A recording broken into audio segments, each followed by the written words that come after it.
Dave has been riding for 22 years. Long Island, New York City, highways, surface streets, thousands of miles on it. Last spring, on a stretch of road he'd ridden 100 times, his motorcycle safety habits almost failed him. A car drifted, a situation he'd misread for 2 seconds, and those 2 seconds nearly ended his riding career. He told me afterwards, I trusted it. I just trusted that it was going to be fine. And that's the thing that separates riders who go decades without serious injury from riders who get hurt in their first few years. It's not gear, it's not experience, it's one specific mental habit. And the good news is it's completely learnable. I'll show you exactly what experienced riders see that new riders don't, why the instinct most people rely on is what gets them hurt, and how to build this into your riding before you need it. And there is a pattern, not in the crashes themselves, those vary, but in the moment just before them. There's almost always a version of the same thing, a rider who saw something that felt slightly off, registered it, and then trusted that it was going to be okay. They had the instinct, they just didn't act on it.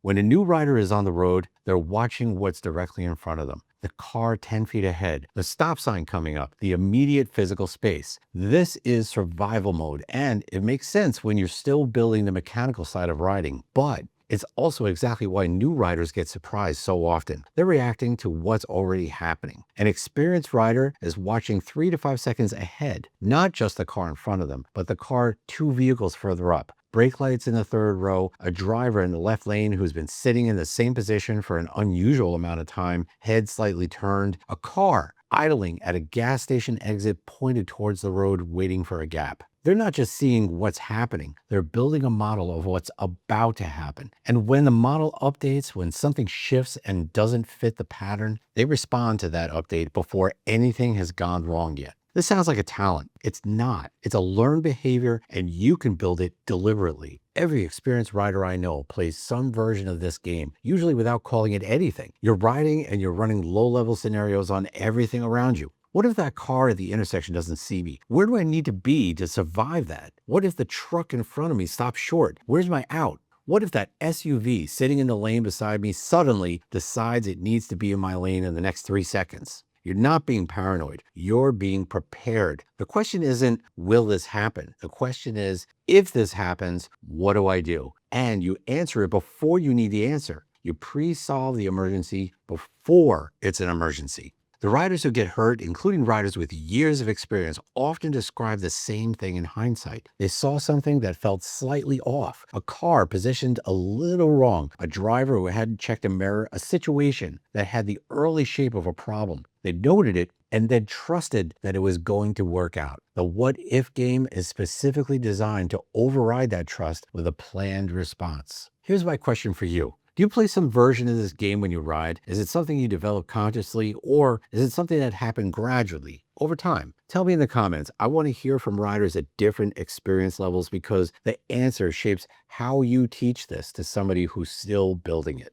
This is the one I believe separates the best riders from everyone else, and it's the one that's hardest to describe until someone sees what it looks like in practice. At any given moment on the road, a skilled rider knows where their escape route is, not their route home, their physical escape, the actual space they can move into if something goes catastrophically wrong in the next 2 seconds. On a highway, that might be the shoulder to the right. On a surface street, it might be the gap between 2 parked cars. In an intersection, it might be the space behind the car you just let clear. The specific answer changes every few seconds because traffic changes every few seconds. The habit is asking the question on a loop. This habit has a prerequisite. You have to maintain space to have an answer. If you're tucked into traffic on all sides, boxed in by cars on every edge, there's no escape route. You've removed your own options before anything has even gone wrong. Space management is not comfort, it's contingency planning. Every gap you maintain is a decision you've pre-made about what you'll do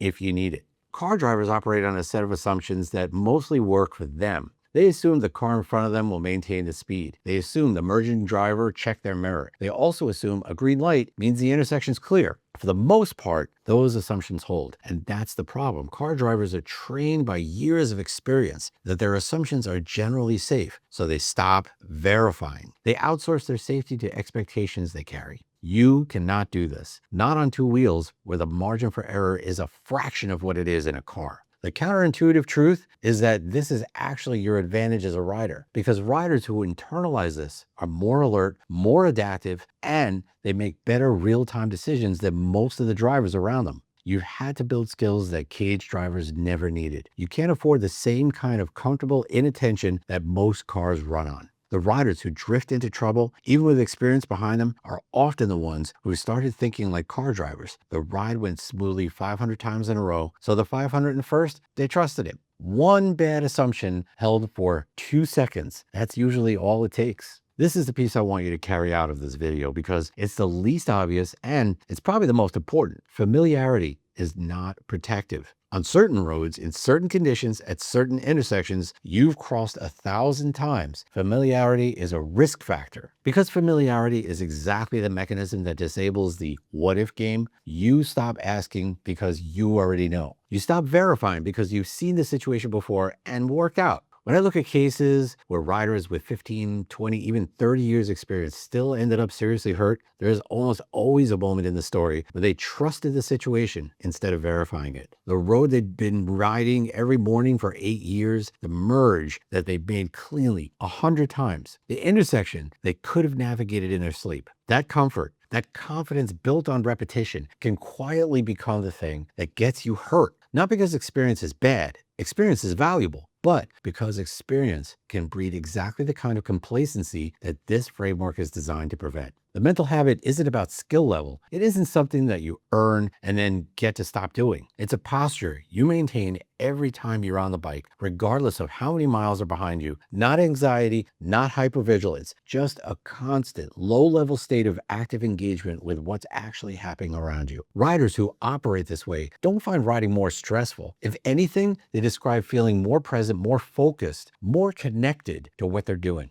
because they're actually paying attention, not riding on autopilot while their mind is somewhere else. The ones who trusted the situation, some of them were fine, some of them weren't. And the difference between the outcomes often had nothing to do with skill. Dave told me afterward he saw it coming. The car that drifted, the 2-second window where it looked like he was going to be fine. He'd been riding for 22 years on Long Island. He knew how to read traffic. He still trusted the situation instead of running the what-if situations. 22 years of experience bought him 2 seconds of hesitation he couldn't afford. That's the whole lesson. Before your next ride, pick one thing from this video and ride with it deliberately. The escape route habit, the what if game, watching 3 to 5 seconds ahead, pick one and stay with it for the whole ride. The next video covers a specific situation where this mindset is the difference between walking away and not. I'll link it here. And if you've been in a crash that wasn't your fault, the contact information is in the description.